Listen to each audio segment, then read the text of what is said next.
Wera son akenda na Côte d'Ivoire toyoki basango ye libiso ke wera koinde papa wemba koyeki na lamu ki na pongi na bien botika ko loba boye ko papa wemba koyeki bonga zonga na cercueil botika ko loba boye na bengi odile manzaka yebisanga balobi viende note je pesa calme vie moi fièvre car sala qui est moi malaise moko me azana siko question est par rapport à nini pourquoi ceux qui ba musiciens na biso ba ke kobeta na Côte d'Ivoire bazo belaka qu'est-ce qui se passe? Faut faire très attention avec Wera D.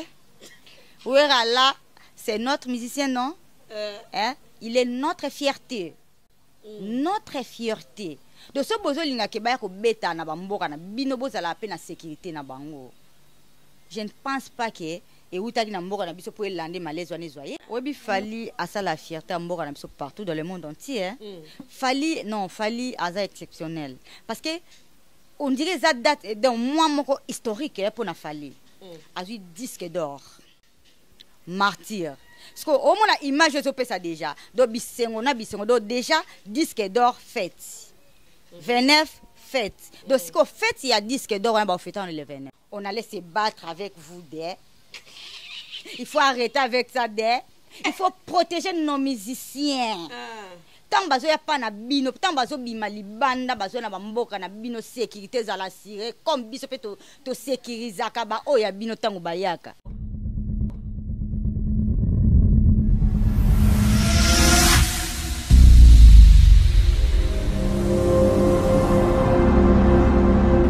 Mbote bonjour à tous les fidèles abonnés de Doxy TV News. Mbote bonjour à tous les fidèles abonnés de JK TV News. Mbote bonjour à tous les fidèles abonnés de Matanda TV. Alors, nous voulons un peu parler de la musique aujourd'hui. Vous êtes sans doute de connaître que Fally Ipupa a livré concert na stade de Martyr ce 29 octobre. Déjà, ce tobito calculé bien et tikali 18 jours. Fally Ipupa concert na ye eza ya munene na stade de Martyr et Weranson abetaki concert na Côte d'Ivoire, c'est vrai. Boy bibi surtout tout le monde na réseaux sociaux que Weranson na sala ki moi malaise eza kutu mutu moka bengao wera kwei lisusu na Côte d'Ivoire mais papa wemba kwea ki non wera kwea ki te mais moi malaise moko santé ningana ki kaka Weranson moi muke l'artiste Inosbi abetaki concert na ye ce dimanche na village Sentemba en tout cas ezalaki kitoko makasi tozalaki wana Inosbi a sepelaki ba fan na ye concert ebetamaki kitoko makasi. Alors je disais tantôt, nous voulons parler de la musique. Hein, mais un peu comme martelé sur trophée à Fally Ipupa. Et puis, concert à Fally Ipupa, Kozala. C'est 29 il y a mois, déjà. Bientôt, là, photos à la swag. Il faut que nous côté la concert, il y a Fally Ipupa. La reconnaissance, c'est très important. Bonjour, Nabatutu, Balinga Kanadia, GB, Doli, Kanza, gros bisous, Nayo, place aux alliés, Anse, le roi Kamata, Beige. Les leaders de tous les Mbarou, qu'on a déjà Balobi, Nakupenda, Sana, Boza. Belé boulingara ngai na lingara bino mingi ngai na DGB bino na lela bino pe et à trop bébé Matanda. Bonjour.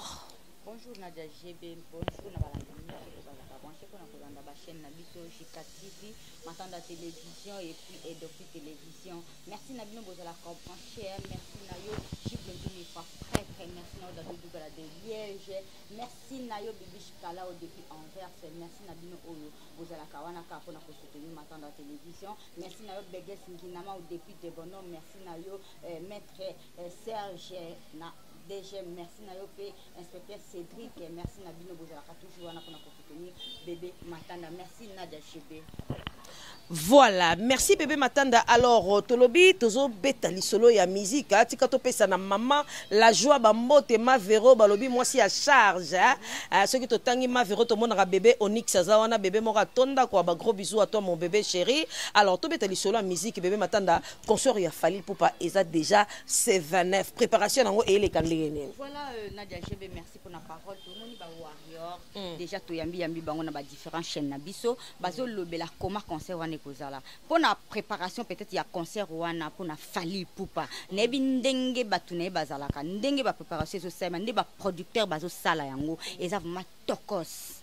Parce que préparation ya makasi ezo salema na warrior te mais toza wana pona ko lobela muta osa musala kitoko fo lobela yango fali pour pas comme la warrior pesa ka pécheté hein eza pe lisumu te non na lobi te ke eza lisumu na lobi ke naza na katikati au milieu du village parce que naza journaliste oyo na lingaka pe fali ipupa na préféraka ye ba musique na ye bébé pardon permets-moi de te ravir la parole nela na ninge na kato mo mukie eloko lobi etike ngai adage wana euta wapi ya koloba ke journaliste azalaka église de milieu du village po nga na tanga ngote na ina nalinga na ye batango bobimisaka ngo euta wapi non Nadia GB eloba maka pourquoi ezate ke euta wapi eloba maka pourquoi parce que Nadia GB le loko zala ozolobela kaka fali ozolobela kaka fali tango ozolobela kaka fali wana mboka na biso eza mabe mingi mabe na sens nini yoko bandolobela fali mais oya ba golwa ba komo kanela yo journaliste yebsango za makasi okeluka golwa posa na émission. Non, mais, là tu as déformé un peu ma question. C'est-à-dire quoi? Attends bébé s'il vous plaît. Journaliste azana champ libre yakozala yakopona artiste naye oyalingi à soutenir. Seulement nous des journalistes tout ça la part des choses pour okoma obstacle était et pas ya artiste mususu. Mais na yoka ngo mingi naza église au milieu du village wana naka moi d'accord nango moi mingi te pas moi moké maman. Mutu nyonso ana choix na ye. Tout le monde a mutu musa soutenir Barça, mutu musa soutenir Real, mutu musa soutenir Vita, mutu musa soutenir Imana. Mais ya biso ya mboka na biso nde na lobi na ebandezi et comment na ndenge ya mabe. Et comment na ndenge ya mabe. Voilà. Donc fallait ipupa akobeta le 29.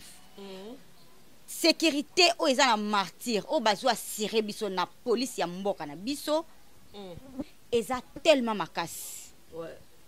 Sécurité o wane kozana martyr talara ba mbwa ba kozala. Pona ko sécuriser batu na ba bien na bango. Alors pona nga sécurité za makasi côté loyembo yo yebi fali akoko échoué. Parce que il chante avec son cœur. A sepelisera maman, a sepelisera papa, a sepelisera bana à la génération T. Donc voilà, on a beaucoup de pour un concert le 29. Voilà, en parlant de la sécurité, là, tu peux si mettre Manix, ma mote nayo, babi mani security, et kozala wana na concert, donc boza na bino ya ko sepela. Alors, maintenant, ils ont le moko, ils ont dérangé Batou, Batou bazo lobela kane ma réseaux sociaux zaka, to lali to la moki marambo bimi. Ba congolais mususu ba o ba mesala ko sala ba faux compte na réseaux sociaux, ba bimi si que voilà, fallait pour pas jusque là, na nyazu signature, ya ba kondi ya stade de martyr te po ba yebisa akobeta na stade de martyr. Est-ce que c'est vrai? Non, c'est pas vrai parce que ngana leka ki na martyr, nazaki na ba warrior o mususu nazaki na bango. Sali na ba warrior tout parce que bazo préparer concert ango très bien. Tout le temps soke na martyr okuta ba warrior bazawana. Bazana pona nini pona ko yeba ko laksa déjà image wana ya le 29 ndenge kozala. To komi kuna fallait to sala émission na 4 ya martyr na stadium na 4. Mais tant que comme pas bakonzi ya martyr ba esi so babi non bémission ya fali et kobanda kuna na martyr zakaka permis les 24 na les 29 on se comprendre donc les 24 ça pour na préparatif bémission nyonso o ya kolinga asala émission pour lobela les 29 akoya les 24 na martyr donc c'est que ça permis tu vois donc c'est que ça permis donc les 29 ça confirmé les 29 ça confirmé. Les 29 concert il a fallu pour pas exact confirmer bébé matanda alors tozo sepela vraiment concert a fallu ezakaka ezaba warrior katende bazalona parce que fallait ça citoyen congolais donc congolais nyo surtout ya monde entier au fandaka na France au fandaka na Allemagne au fandaka na États-Unis okolo ba pété nga utaka na ngambandaka ubi utaka pe na gemene pa bandeko na ngai kuna obite nazo ya concert a fallu yaka na concert a fallu lataka ka swag oye concert a fallu pour pas azu trophée. Trophée à Fali, tout le monde yango a préparé concert et stade de martyr na trophée landani. Tu peux dire quoi Pépé Matanda? Oui, Fali a ça la fierté partout dans le monde entier. Fali a ça exceptionnel parce que on dirait ça date d'un mois historique pour na Fali. A eu disque d'or. Martyr. Parce que au moins la image je ça déjà. Donc bisengo donc déjà disque d'or fête. 29 fête. Donc si qu'on fête il y a disque d'or on va fêter le 29. Donc, Fally azope sa fierté ya Congo. Les 29, toko fêter ensemble na ba warrior na onga kunezo pona kutende na jajebe alobi ezo pona te onga golwa onga inazala nga muta inos biba griffe bata inos biba griffe onga na nga manzaka ona oyate non kuna mutu nyonso parce que yé aza génération en génération. Donc tokuta na les 29 ils à la fête il y a disque d'or. Alors eloko mususu ezo ticket eloko mususu ezo loba elgesa la genre moi polémique batu mususu balobi ke Fally Ipupa moni que concert à martyr batu baroya na bangote voilà pourquoi yena ba sponsor na ba sololi Fally a obligé ba sponsor na ye bata concert wana na 2500 francs congolais pour yebi ke sora lombe ameko changa ta 5000 nde ya wenge zalaki batu baroya na bangote. Non non non obi ke $100 pesa. So moni ke yo revendre nos places oyo place mona batunyo sauté au foot à $100. Non mais maman Ikareza moulay peut quand même hein vieux Kovo Star. Boy bisa biso Ikareza quand même moulay de $2500 à tayo moko maman. Nadia GB. Bato balinga ke za la $100 bato baza na posa ko valoriser musique ya mboka na biso pe ko valoriser artiste na bango. Tu vois, ils ont bâti $100. Pour ce que tu as $100 te ka 2500 bonga pe ka boloba. Hein bonga pe ka boloba. Oh non, concert mon maga 2500 ba ni tout ça kande oloba wana. 2500. Voilà, au moins 2500 wana. ACP c'est ka population na. Tu comprends? 2505 ACP lisi de population na ye. ACP lisi bana mboka na ye baya ko fêter disque d'or na ye na 2500 ya pamba. Donc pour conseiller à la bien pour mutwana linga mboka faut 5000. Ou bien pour na valer pour 5000. Donc 2500 valeur exacte donc mboka na biso mboka pe fiki na tchaka 5000 francs bayaka pe belé. 2500 valeur te. Yango moni li peso mata jour nyonso. Pour 2500 bon mon mukie. Eza mukie ti bébé. Oh, fallait à mobutu te maman. 80 000 places 2500 eza mukie. Makas. Ah bon? Opinion ya ba fani bazolanda biso mama. Ngana zo transmettre yo kaka makambo. Ba fani ba komela kinga. Natangelo ba message na chombo. Ba fani na biso please. Balandi ya Fally Ipupa. Balandi ya wera so pona biki catégorie nyonso ba oya na martyr. 2500 ezo sunga mutu nyonso azana facilité ya kozwa 2500 pour kota concert wana. Merci beaucoup. Tu m'es campé ko boucler phénomène Fally Ipupa. Déjà Fally, je te félicite. Bah félicitations à Fally pour notre trophée à kitoko zui à sa citoyen congolais tant zui fier trophée wana to tombolika bende les drapeaux ya Congo des autres tombent na monde entier. Les loba musiciens congolais bazo ça la fierté ya Congo partout dans le monde malgré tous en habitumba na mboka mais on sentir que le musicien congolais bazo bunda po bende le ya Congo ekweyate. Alors oui ranson bébé matanda beta qui na Côte d'Ivoire déjà la semaine passée bazalaki kuna ba odi le manzaka balobi odi le manzaka club de stars mobimba na pesi bino bambote a pi Roger mon vieux ba gros bisous place ozali nzamba bikisayo Weranson akendai na Côte d'Ivoire toyoki basango ye libiso ok wera koinde papa wemba koyeki na lamu ki na pongi na bien ah botika ko loba boye ko papa wemba koyeki bonga zonga na cercueil botika ko loba boye na bengi odile manzaka yebisanga balobi vient de noter je pesa calme vie moi fièvre car sala qui est moi malaise moko me azana siko question est par rapport à nini pourquoi ceux qui ba musiciens na biso ba ke kobeta na Côte d'Ivoire bazo bela qu'est-ce qui se passe et puis en plus bazo kweya te wa kweya ta ligaki te wa kweya te aligaki. Oui bien, oui Côte d'Ivoire, ceux qui vouent ça la kakao à Kouéaka. Et toi tu l'ongola Rwanda. Bino bo remplacer. Faut faire très attention avec Ouera D. Ouera là, c'est notre musicien non? Hein? Il est notre fierté. Notre fierté. De ce besoin linga ke ba ko beta na bamboka na bino boza la peine na sécurité na bango. Je ne pense pas que et où tagi na mboka na biso pour lander malaise wana zoyer non mais ba métier na bango bazala ki ba métier approprié bazala ki place wana en tout cas où ranson bazwa ki vraiment soin na ye jusqu'à ce qu'azonga ki na mboka depuis hier koloba bongo te c'est comme si bango pende ba linga ba damjan bango tonde non na lobi kaka po to prévenir kaka et comme ali susute ya li susute tokoma kobanga talaka nde bosala biso le 24 moko boye tovandaka boye tolamuka dimanche le 24 moko boye ezalaka dimanche tolalaka tolamuki boye na ntongo papa wemba akwei na Côte d'Ivoire asa nini akufi azonga na cercueil bongo wera son lisusu en tout cas pona wera bota si de jiwa pia zaka ya Noël bongo bota mapata wa GB on allait rentrer là-bas on allait rentrer Côte d'Ivoire na ki titolo bakuna na wera to ngato ke Côte d'Ivoire makolo na wera j'allais parler ça en français. Il y a des Ivoiriens, français na bango, français y a des Ivoiriens. On allait venir là-bas on allait se battre avec vous Il faut arrêter avec ça Il faut protéger nos musiciens. Tant bazo ya pa na bino, tant bazo bima libanda, bazo na bamboka na bino sécurité za la sire, comme biso pe to sécurisaka ba o ya bino tango bayaka. Nadia Jebe mais ya Noël. Ya Noël o ya mapata papa na exaucé na Gladys et le remonter comme elle parce que bio e vanda dans autres aliaka mikungu ya Noël aliaka mikungu ya bandu ikolo nango mindindi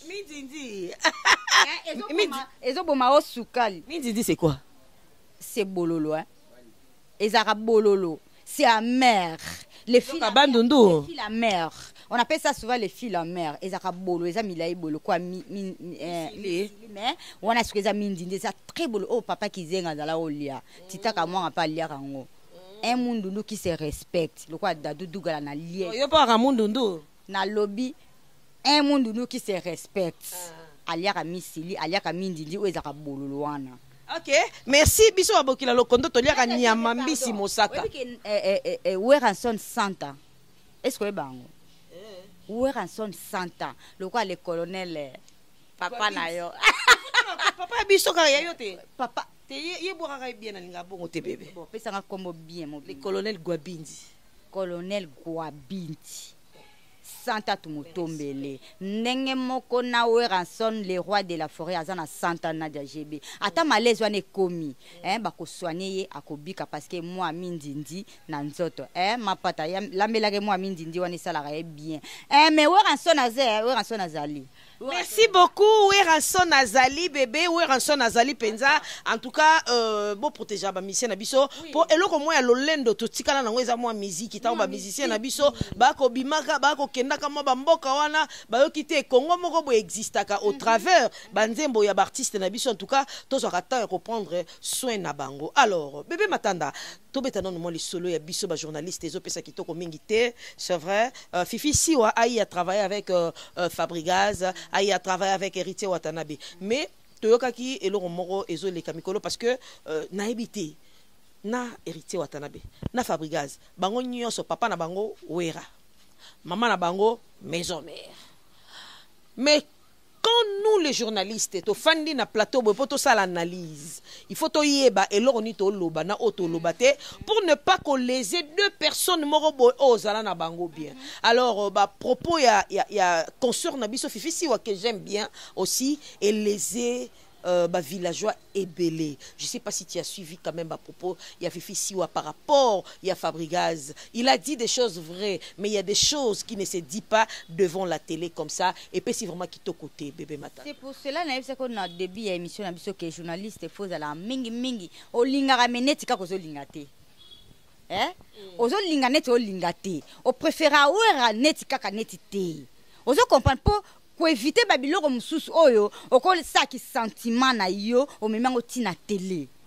Ozo comprendre nga tellement na linga Fabrigaz mingi lokola Fabrigaz na bina file ba yo kanate nga fona finga Fabrigaz nga na journaliste fona finga Fabrigaz parce que ye na bina file nga na linga bina file mingi ndenge ni Fabrigaz aso finga bina file ndenge ni Fabrigaz bazo kana bina file nyonso wana ezo faire partie na eloko na bisa que journaliste faut azala mingi azala mingi na katikati azala pona wera te azala pona nani te yango na bina Sisi Siwa nga baba mususu na linga vraiment kokota na bosindo nango te nesi makam na ye mingi vraiment na landela été.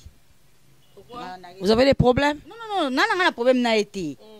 ngana vanda te pona banolanda ba base bat musu basala oyebi makamsu basala eza ba base muto luka base na ye ngana vanda bando sala ba analyse pona ye omoni ba komi sikoso neti amoni ka oyo kana lisusu te face à base po bat basa ni Nadia mo bo avandele na plateau bébé mo bo avandele na plateau tita mo bo avandele na plateau lobela ye tu vois ozo comprendre ezo sanini ezo mema ezo bimisa ezo matisa ye tout le quoi Karine Mokonzi on a salué Karine Mokonzi o apesa ka batu musala maman Narieta pesa batu musala obi ka pesa batu musala avant di kabo habité bato na mon mikolo neska ba bosa na nga funa sande na créer pou abimise lo mobo to le mangana tongo mutu nyosa tie na miniature tu vois atie na miniature ye au moins azo sala ke bino de bolobela ye bino bolobela ye.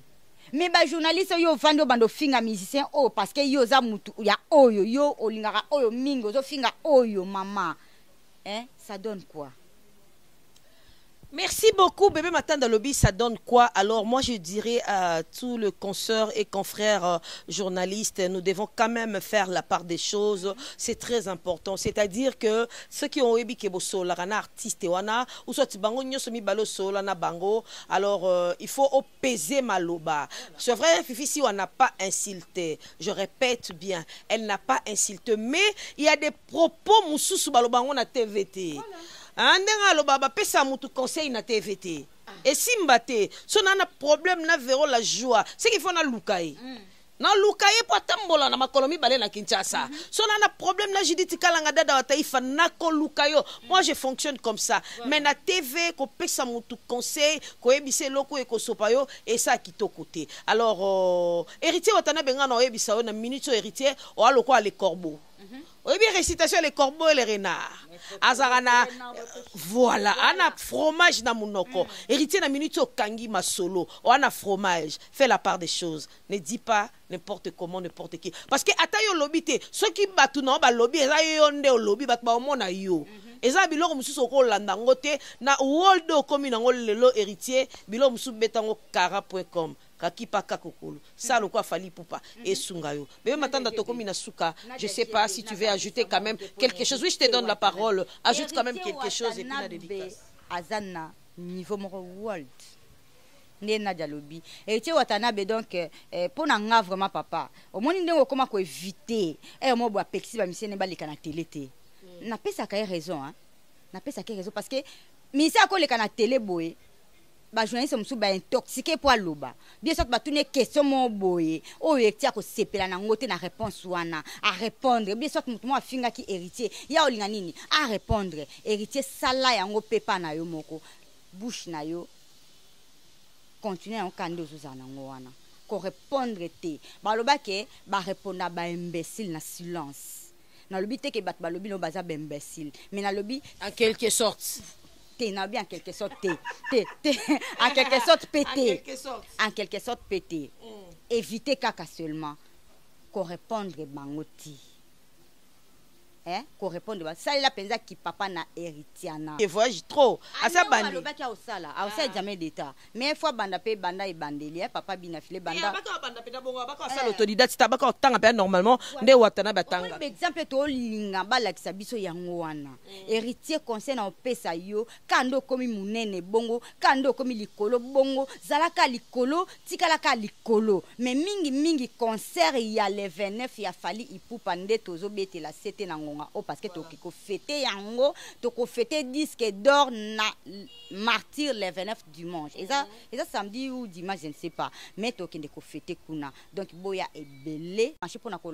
Merci na deux caméramans na biso baza na sima Tita Kamwanga Montréal et puis Fabrice Mande na sima ya Matosi. Merci à maman la joie ba charge la joie ni batwana ba okasa la joie Véro la joie ba charge. Merci na yo, merci na ba pense pas qui branché, merci na yo Jika Jika dada wa taifa. Merci na ba manzaka nyonso, merci na ba griffe tout. Conseil les qui bien ya Inosbi et les cas qui bien merci pour bayamba ki biso kitoko merci beaucoup. Tokutani mbala sima po nanga bye. Merci beaucoup, bébé Matanda, d'avoir répondu à mon invitation. Alors, nous devons retenir que concert ya fali pour pas ekobeta mbula ebeta te concert wana le 29 octobre ekobetama donc tous ala toujours swag nenge fali il pour pas yemo kala taka mesana moi t-shirt moi lemba moi jeans moi basket tous ala wana propriété pour concert a fali pour pas ekobetama. Alors je dirais à nos musiciens artistes et musiciens, c'est vrai bossa la fierté à musique congolaise dans le monde entier. Des fois ba fan mususu ba benga biso à l'extérieur du pays, ah, tu es congolaise, ah, je suis ton émission parce que j'ai connu Fally Ipupa, j'avais vu votre artiste Fabregas a joué quelque part, ah, mais au travers musique nabino et sali ke ba yeba mboka na biso bossa la part des choses. Fabregas maestro na lingaro makasi, hein? Talara ke oso koma papa oboti bana tango tolobi oboti bana, c'est-à-dire que poto beta lisola ibrator bolinga ta uta Villanova poto beta lisola vina fi ya bina file bolinga ta uta Villanova oh disa match ba uta kuna parcours tant ba cha CV na bango ba koma ke j'ai joué na Villanova avec Fabregas maestro. Alors biloko na nyoso soki otali yango réfléchir, il y a même pas, tu n'as pas d'importance à répondre na provocation nyoso tu ngana ebisaka batu et ana mutu mususu atel ke bo na un niveau mon côté pour atteindre fois salanine il doit te provoquer. Et du coup, ce qui peut continuer à au se rabaisser au communauté, n'est-ce pas, Jerry Bati, mon frère de sang, je t'aime beaucoup. Alors, héritier Watanabe fait la part des choses. Yo déjà gambe et bona bobanze monona bana mike ba yemba rango. So comme yo comprendre que niveau rumba no comme okendela. Eh ya on a oza fromage na munoko. Kokwa isangote ba iniba lokota. Au perdre. Souviens-toi, na concert na Oweranson abimisa $50 à Pessio et à symbolique. Ça la part des choses. Bisotou, tous à la Levanef pour nous soutenir Fally Ipupa. Moi na suka ya clan Wenge. Donc, biloko na nyonso tout ce qu'on pense sur yango et ça la yo bien. Merci na maman Véro la joie na espace à pesi bisu kitoko pour na sala émission. Bisous à toi bébé Onyx, ngo yambi biso tol sini et sali biso vraiment bien makasi. Merci na batu tout bo soutenir na DGB. Bo continuer ko sala kande bo sala. Bo ça tellement ebele bolinganga na senga bino loko moko si tu m'aimes vraiment pour de vrai. Abonne-toi sur Docti TV News, Rosa dessus te. Bo s'abonner na Matanda télévision, bo s'abonner na Jika TV News, ba émission na biso et les kakawana okomona les trios de la presse, okomona biso tozawana pona ko sala bino banalise kitoko to yambela kabino pe ba invité ya kitoko. Ce qui vraiment bo sepela ki une émission, to lo ba merci na Fabrice Mandé derrière la caméra, merci à toi Titan pona ba image ya kitoko makasi boye et Feli Mwamba na montage, ba gros bisous à toi. Ça n'est fini pour aujourd'hui cette émission. Là j'ai fait des gros câlins à Samantha et Doxino. Maman vous aime beaucoup. Bye bye.